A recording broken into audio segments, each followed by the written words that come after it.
Hey everyone, welcome to Startup Ideas, the show for people who want to start their own business and lead it to success. Today we're going to talk about capital intensity. As an entrepreneur, what type of businesses can you start, for what amount of money, and what effects does this have? Okay, so one of the most frequent questions I get as a startup mentor is, how can I start a business with no money? Well, some businesses are less capital intensive than others. That means they require less investment to start them and keep them running than other businesses. For example, let's look at a plumbing company. To make, say, $1,000 in the plumbing business, you're going to need a vehicle, tools, special clothing and equipment, licenses, insurance, and many other things. That's a lot of stuff to pay for to get the business off the ground. Also, you'll need to maintain the vehicle, service the tools and equipment, and renew the licenses and insurance. That's also a lot of recurring expenses. Now, let's look at an HR recruiting and selection company. Now, to make $1,000 in the HR recruiting business, you're going to need a phone, a computer, and a room in which to do interviews. That's a lot less stuff to pay for to get the business off the ground. Also, there are a lot less recurring expenses involved to maintain the phone, the computer, and the room in which you do interviews.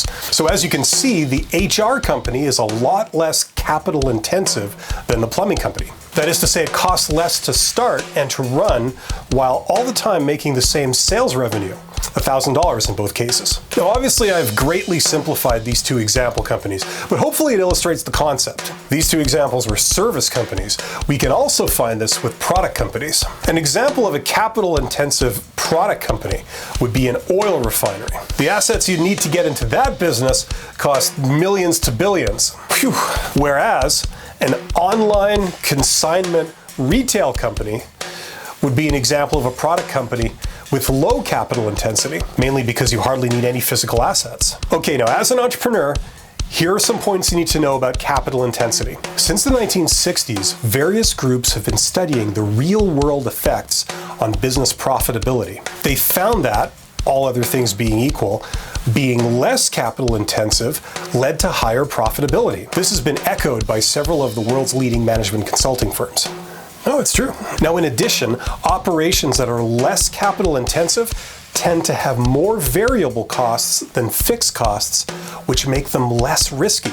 So let's think about this for a second. So if you choose a business model with low capital intensity, that means it's easier to start, less risky, and more profitable. Service companies tend to be less capital intensive than product companies. However, like most things, this depends on your specific situation. And software is always a special case because it's a product that behaves more like a service.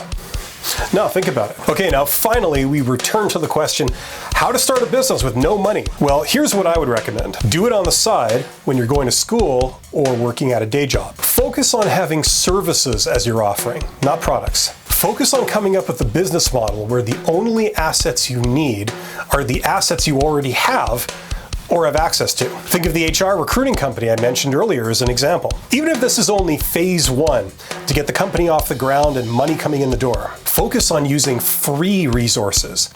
There are many online. Focus on validation. I talk about this in my How to Be an Entrepreneur video, a link in the description. Focus on free forms of sales and marketing. Word of mouth is the best, and social networking can be very effective. Do you already have relationships with people who could be potential customers?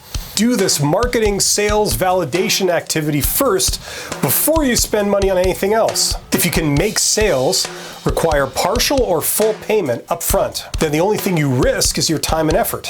Obviously, I've only scratched the surface. I'll be going more in depth in future episodes. So let me know in the comments what you think might be a good startup idea. Don't forget to like, subscribe, share, and hit the bell. I'm Bill, the company's expert.